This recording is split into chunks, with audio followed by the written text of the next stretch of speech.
Yadi Sembako dipolisikan jelas menghebohkan publik. Selain Yadi Sembako, Gus Anom juga turut dipolisikan. Artis Indonesia ini pun seketika jadi buah bibir. Terdengar kabarnya kini nama Yadi kembali muncul, namun dengan isu namanya terseret kasus dugaan penipuan dengan menggunakan cek 198 juta rupiah. Sosok yang melaporkannya adalah organizer Muhammad Adri Permana yang melaporkan komedian tersebut ke Tangerang Selatan. Sebelum dipolisikan, awalnya Yadi Sembako menjalin kerjasama mengadakan event launching PT Gudang Artis. Yadi jadi direktur di perusahaan tersebut. Event ini terselenggara pada 6 Agustus kemarin. Sehari sebelumnya ada kesepakatan kontrak kerja untuk melakukan pembayaran. Kembang kasus yang saya alami ini sepertinya masih panjang nih, karena dari pihak Gus Anom dan pengacaranya yang sudah datang ke rumah saya katanya mau membayar, dan dia waktu statementnya itu bilangnya minggu-minggu ini gitu kan, tapi udah sebulan lewat kita tunggu, kabar baiknya belum ada. Jadi apa yang saya khawatirkan, proses kan tetap berjalan gitu, sedangkan di sini saya dijadikan orang terdepan gitu kan dalam kasus ini, dalam acara itu disuruh jadi penanggung jawab, dan di PT ditunjuk jadi direktur gitu kan, yang mana posisi rawan di sini saya tuh. Dan itu saya tidak sadari itu, karena saya masih menghormati beliau gitu kan sebagai guru saya gitu kan. Dan yang pastinya saya lama-kelamaan berpikir juga dong gitu kan, kengerian pasti ada, apalagi keluarga gitu kan. Tentunya abang-abang saya ini, Bang Haji Tony, Bang Surya ini memberikan arahan-arahan yang kira-kira bagaimana bisa sedikitnya untuk Yadi itu ada sesuatu yang bisa beliau pikirkan gitu kan. Ya, saya kalau belum ada pembayaran dari pihak Gus Anom dengan janji-janjinya dia bilang ada tambang lah, ada nikel lah, mau jual aset ya, sekarang dibuktikan aja dulu. Saya udah berkorban banyak dalam masalah ini, dalam acara ini udah berkorban banyak dulu kan. Selama beliau di rumah saya itu saya layani gitu kan. Yang pastinya harus ada kejelasan, itu nggak mengambang sampai pelapor juga nanya saya lagi. Tanggapan saya selaku kuasa hukum dari Gus Anom merasa ini menjadi ambigu ya.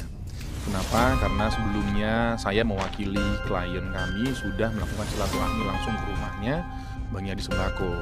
Tapi beliau ternyata sekarang memakai lawyer dan itu haknya. Tapi tetap kembali bahwa ini adalah perusahaan dan ini adalah PT. Ya, kenapa tidak sesuai dengan yang kita obrolkan di awal, biar kita berjalan sama-sama dan kita cari solusi dengan sama-sama. Klien kami sebenarnya kalau dikatakan lepas tanggung jawab, nggak juga.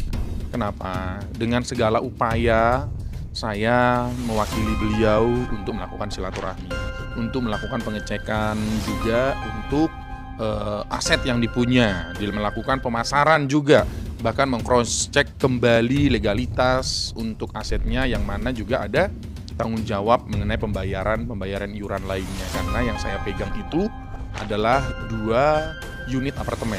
2 unit apartemen pastinya untuk bisa kita melakukan pelepasan aset, penjualan, berarti kita harus meng-cross check, kita harus mengetahui apakah ada hutang di dalamnya, apakah ada pembayaran IPL atau iuran lain. Jadi kalau kita dibilang lepas tangan ya pastinya tidak. Dan klien kami juga saat ini sedang berjuang untuk menjalankan salah satu proyek yang tidak bisa saya sebutkan, tapi itu bagian dari sumber untuk melakukan penuntasan pembayaran. Untuk angkanya bahkan yang tersebar bukan hanya ratus ya, itu sangat fantastis, semakin banyak makin ada lagi yang membuat laporan. Dan kami mewakili komisaris dalam hal ini merasa kemarin pada saat silaturahmi perlu kami runutkan, pastikan dulu berapa sebenarnya pertanggungjawaban. Makanya saya melakukan silaturahmi kepada Bang Yadi Sembako. Untuk apa? Untuk meminta data, meng-cross check data, menyesuaikan data untuk mengetahui sebenarnya siapa yang harus kita pertanggungjawabkan ya, dan berapa angka yang harus dipertanggungjawabkan. Tapi saya sama sekali tidak mendapatkan data apapun. Ya, bahkan Bang Yadi menyampaikan itu adalah teman ke teman, kawan ke kawan, ya, selaku sesama artis. Tapi kita berbicara dari sisi hukum, toh genderang sudah dimulai, gitu. Laporan polisi masih on. Ya, berarti kita harus memberikan jawaban yang valid dong. Jangan sampai nanti kita menyelesaikan tidak clean and clear. Makanya kami sudah melakukan upaya demi upaya untuk nantinya kalau sudah selesai permasalahan ini tidak ada ekornya lagi, tidak ada lagi masalah-masalah ke belakang. Jadi prinsipnya kita adalah kuasa hukum dari beliau, berprinsip kami mau membantu, tapi maunya kita adalah clean and clear. Itu, dan Bang Yadi selaku direktur perlu di sini untuk berpikir kembali bagaimana pertanggungjawaban direksi. Ya, hati-hati kalau ingin menyerang kita, kami dengan sangat senang hati silahkan. Untuk apa? Biar ada kepastian. Di pertengahan November, yes ya, kurang lebih semingguan ke belakang, dan kita juga belak-belakan ya menyampaikan semua, abang ada aset apa yang mau dijual, Gus Anom ada aset apa yang mau dijual. Lanjut lagi pertanyaan selanjutnya, siapa yang mau kita pertanggungjawabkan? Ya, sampailah kita mengambil suatu simpul sementara bahwa ada beberapa orang yang mengklaim bahwa memiliki hak atas proyek tersebut, dan kami punya bantahan. Kami mengharapkan di situ ada simpul, tapi saya nggak mendapatkan simpul apapun di situ. Gus Anom selalu menyampaikan, bang tenang aja, saya bertanggung jawab. Saya bukan orang yang kabur atau mangkir ya atau menghindar gitu. Jadi tenang aja. Ya, definisi tenang ini kalau kita seorang praktisi hukum pasti berpikir dengan luas, ya dengan bijak. Ya, jangan sampai kami saling menenangkan, jadi ujung-ujungnya nanti malah naik menjadi status. Gitu. Kami juga menyampaikan, oke tenang, tapi harus ada tindakan ya. Ya, dan klien kami juga mengatakan, oke, saya lagi berjuang. Iya, ini berarti kan akan ada genderang baru. Ya, akan ada perlawanan atau permainan baru atau apapun disebut, itu intinya adalah hal yang baru. Ya, kami pastinya dengan sangat tangan terbuka untuk mengikuti segala prosesnya. Ya, untuk adanya apa? Kepastian hukum.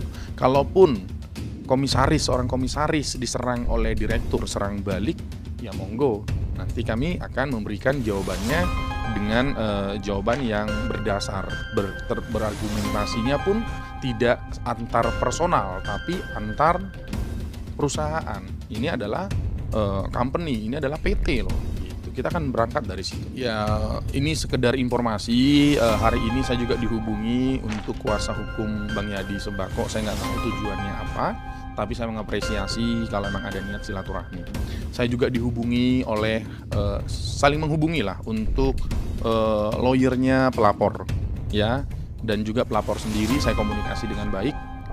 Jadi saya juga terbuka, ya, solusi apa yang mau diobrolkan, ya kita dengan terbuka. Ya, tapi kalau ditanya kembali mengenai kapan, ya udah, nggak apa-apa, kita duduk bersama, kita tidak masalah. Yang penting siap, nggak masalah ya, tapi tolong dihargai simpul yang kita mau. Jangan hanya maunya simpul sendiri. Kenapa? Kalau masih selalu didedek, ditekan begitu, kami juga bisa melakukan perlawanan balik. Udah pasti ya. Kenapa? Karena perbuatan peristiwanya tidak dilakukan secara langsung keseluruhan oleh komisaris loh, tapi seorang direktur ya, dan pihak-pihak yang melakukan kerjasama atau proyek yang udah berlangsung. Ingat, komunikasi secara lisannya ke Yadi Sembako loh. Ya, jadi ya silahkan tanya ke beliau. Harapannya pastinya kepastian hukum. Ya, karena setiap ditanya kawan-kawan media, saya juga nggak mungkin hanya menjawab dengan stagnan, tapi pastinya adalah untuk adanya perkembangan dan solusi terbaik. Ya, harapannya apa? Kami mengharapkannya jika dilakukan duduk bersama untuk membawa data by data, ya, valid to valid, ya, sampai kita menentukan simpul yang tidak merugikan dari pihak manapun. Itu yang kami harapkan. Dan juga untuk proses kepolisian yang sudah berlangsung, yang sudah berjalan, kami mengikutinya dengan sesuai dengan undangan, sesuai dengan porsi kami. Jadi tidak pernah kami menghindar untuk proses penyelesaian masalah ini.